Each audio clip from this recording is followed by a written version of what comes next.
everyone, welcome back. You may have noticed a lot of your favorite bushcrafters and outdoors people have all been wearing the same kind of pants recently.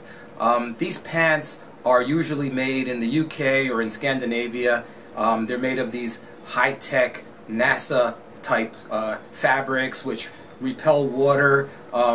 They're strong, lightweight, and they're great pants. If you don't know what I'm talking about, I'll show you a couple of representative photos here.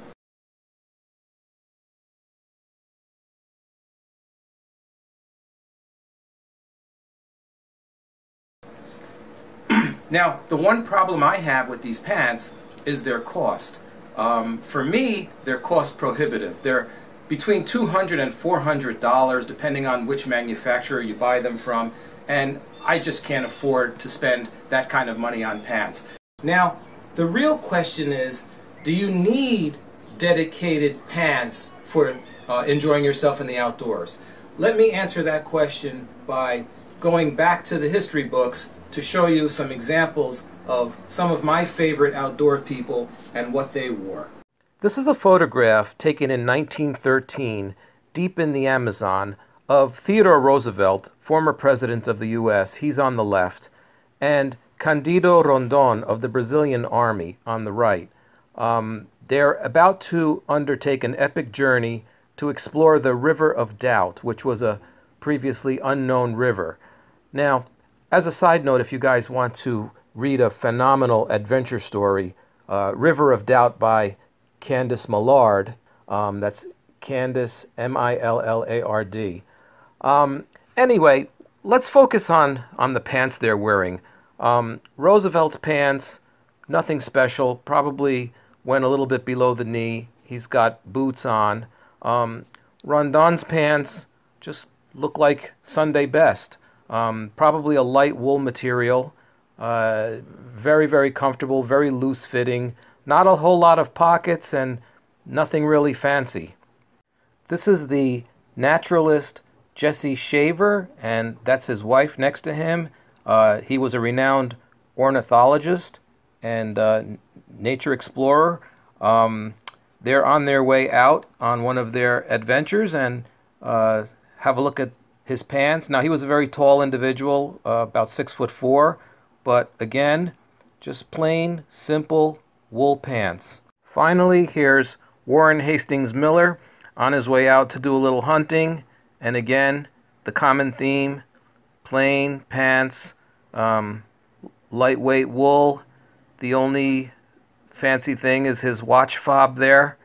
Other than that, he's equally at home in the woods or in a social function. I mean, I think this demonstrates that even the people who are renowned for being in the woods, they really didn't wear clothing that was a whole heck of a lot different than what they wore on a daily basis. Basically, when I buy a pair of pants, I look for two things: cost and pockets. So I tend to go for a cargo style pair of pants, which has, you know, the pockets on the thighs, good pockets on the back, front. Sometimes they have additional pockets sewn with zippers. And I also look for cost. These I purchased on sale for about $15, which is a tremendous value.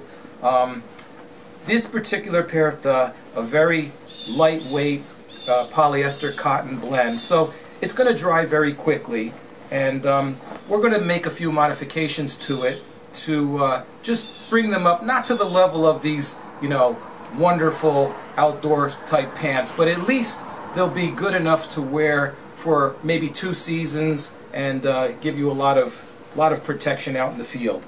So the first thing I like to do is, oh, and by the way, there will be no sewing involved in this video.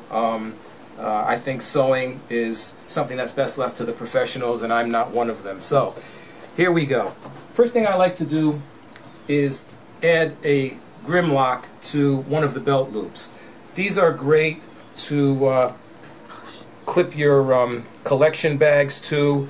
They're very strong, they're lightweight, and once they lock, they're very secure. So I've hung knives from here.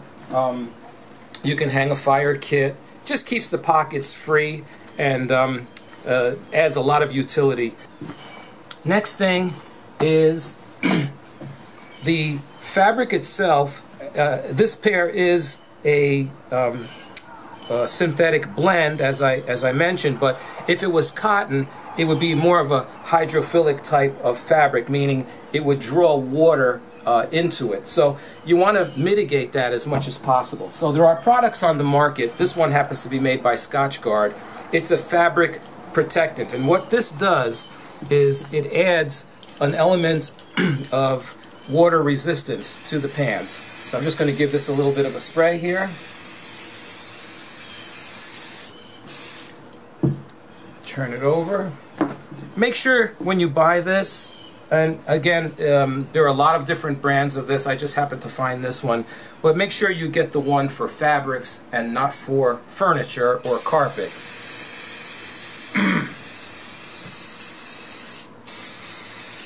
Okay, that's basically it. Now, we'll let this dry for a few minutes and then come back with the next step.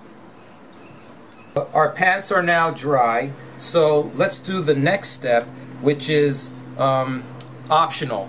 The pants that I alluded to previously all have reinforced knees. Now,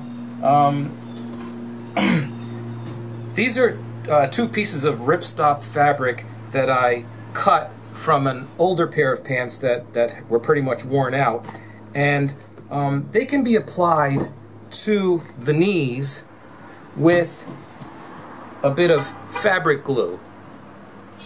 Now, I have a problem personally with knee patches because I grew up poor and knee patches were a necessity, so I don't want to relive those days, but I can understand the utility of having knee patches. So if I were to put them on, I would actually turn the pants inside out and glue them from the inside. I'm not going to do that here, but that's an option. This is very easy to use. You would just put it on the fabric like that, stick it on, and you're done. It dries in about an hour, and like I said, no sewing involved, which is something I don't really like to do. Okay, the last step to getting these pants ready for the outdoors, which I think for my area especially is the most important step, is to treat these pants for insect repellency by using permethrin. Now, permethrin only works on fabrics. If you apply it to your skin, it has no effect on insects. But when it's applied to fabric, it repels ticks and mosquitoes, and it also kills them. So I think with all of the incidents of Lyme disease and West Nile virus and now Zika, it's good to have that added element of protection. And I apply this to my pants, my shirts, my hat, even my backpack. So let's spray a little of this permethrin on these pants now.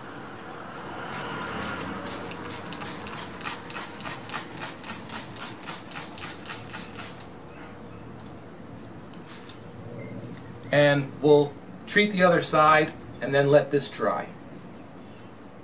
Minimal investment. You've just taken an ordinary pair of pants that you can buy in any box store and kind of tweaked them, adding to their water repellency and giving them the ability to protect you from insects for a very minimal cost. Now, okay, this does raise an issue. Is this too much chemical treatment for a pair of pants? Maybe. That's something that you have to determine yourself. If I were going to leave something out, I would leave the waterproofing out and just stick with the permethrin. But keep in mind that these are pants that you're going to use in the outdoors. These are not everyday pants that you would wear, you know, to the supermarket, etc. So your exposure to whatever chemicals are in the fabric is going to be minimal. But hope this was helpful to you guys. I think if you can afford to buy these other fancier dedicated bushcrafting pans, that's great. I can't do that, so I have to find more budget-friendly alternatives.